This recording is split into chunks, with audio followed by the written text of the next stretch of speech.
Hi, everyone, and welcome here to Ask Yvette. And today we have a question. What are the psychosomatics of a teratoma tumor? Hi, and thank you for sending me this awesome question. And here is your answer. Hi, everyone. Yvette Rose here, founder of Metaphysical Anatomy Technique, which is a beautiful, gentle, graceful healing technique that's designed to help you to shift trauma, anxiety, depression, self sabotage, secondary gains, any kind of fears that you might also have, and just really to improve your overall quality of life. And you can move through these beautiful processes without having to relive the past, without even needing to remember the root causes as to why you feel the way that you do. And you can find out so much more at YvetteRose.com. And guys, welcome to Ask Yvette today, where we have a question. What is the psychosomatics behind teratoma tumor? Now, guys, let's first of all just quickly start off by first defining what this type of tumor is. So we already know now that this is a type of cancerous tumor, but in this case, it's normally benign. And most of the time, they do stay benign, but they can actually become cancerous as well if they're not treated in time. Now, this type of tumor stems and originates from what's called germ cells.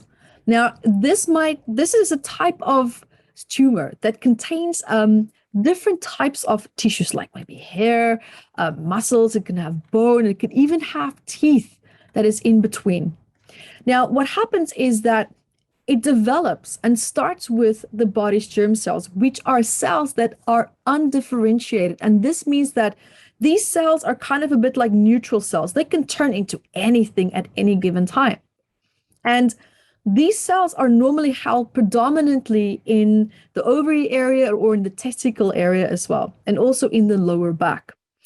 And what happens when we look at this condition, right? First of all, when we start to move into, well, why does this start maybe when I'm a teenager or maybe when I'm 20 or 30, which is normally when this can happen. It can also, of course, happen later in our lives. But that's normally the most predominant popular time when it develops. And that's also when our hormones are normally spiking, when they're peaking, when they start to find their place of balance. Well, most cases they don't, but at least that's the intention. But that's also because the hormonal cycles spike. And these germ cells now are in between these vast moving moments where the biology of your body is changing, it's shaping, and it's adjusting and it's adapting. But let's leave the part aside now of where it's happening, right? Because this is now the symptom side of it. Let's go to a little bit more prior as to when and how this could be starting. This normally starts when you as a baby start to develop. And your germ cells then starts to move now to different various places inside of the body, right? And that's where they become differentiated cells, such as eggs in the ovaries or sperm now in the testicles. And this is also now why these teratomas, right? These tumors can actually be found normally predominantly in these areas. Now, why would that happen at that age? You haven't even experienced life. Brilliant question.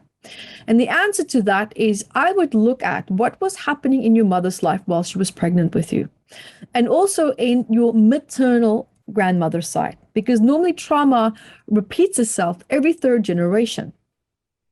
But also, we can look at what was going on in your mother's life while she was pregnant with you, because that emotional stress had a massive overlay and overlap into the development of your fetal stages.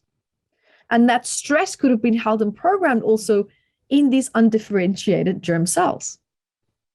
Long story short, trust me, this is going somewhere. So remember, because now in my research also, I've been saying for time and time and again for so long that the placenta, right? The placenta is not a barrier between the mother and the child. It's not. The protein cells in the lining of the placenta is already absorbing a tremendous amount of trauma and stress of the mother. But I teach in Metaphysical Anatomy Technique a lot about this. We spend an entire day just around that. And now what we have is a lot of unresolved trauma that's now coming forward and is held dormant. And now you move through life where you could be experiencing certain trauma patterns that's now unresolved in your mom and is being now trying resolving through you. And this trauma and stress is now being activated in these undifferentiated cells. and they're misfiring. They're spiraling out of control, which is what benign cells are. Spiraling out of control. So where in your life at that time when this tumor started, not the diagnosis of it, but when it started, what was happening in your life? How are you feeling?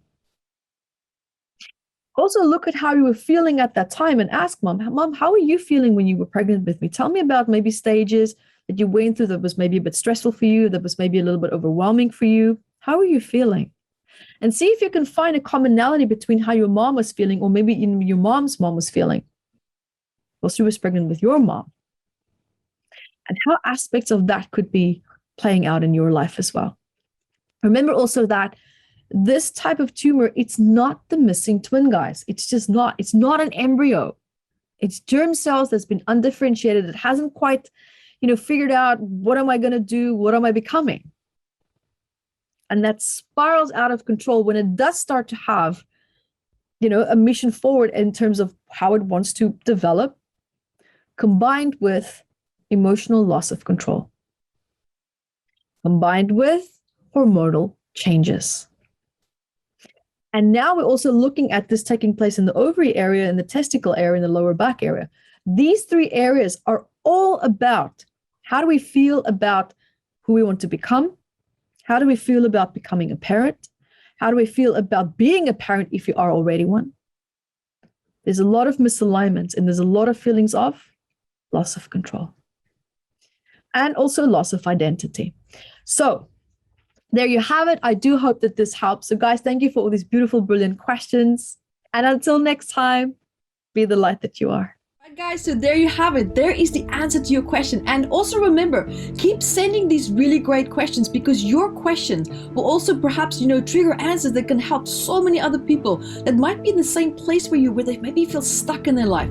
And awareness of a problem is a problem to have solved. And with that information, you can take active steps to start to create the life that you want, and to also know and understand where your blocks and challenges potentially could be. So guys, also remember to check out the description box here at the bottom also for all our upcoming events, and also remember to hit the notification button here that you subscribe, so that you can stay up to date with all these awesome questions that are being asked, and also the answers that I provide for you. So guys, keep sending these questions, and until next time, be the light that you are.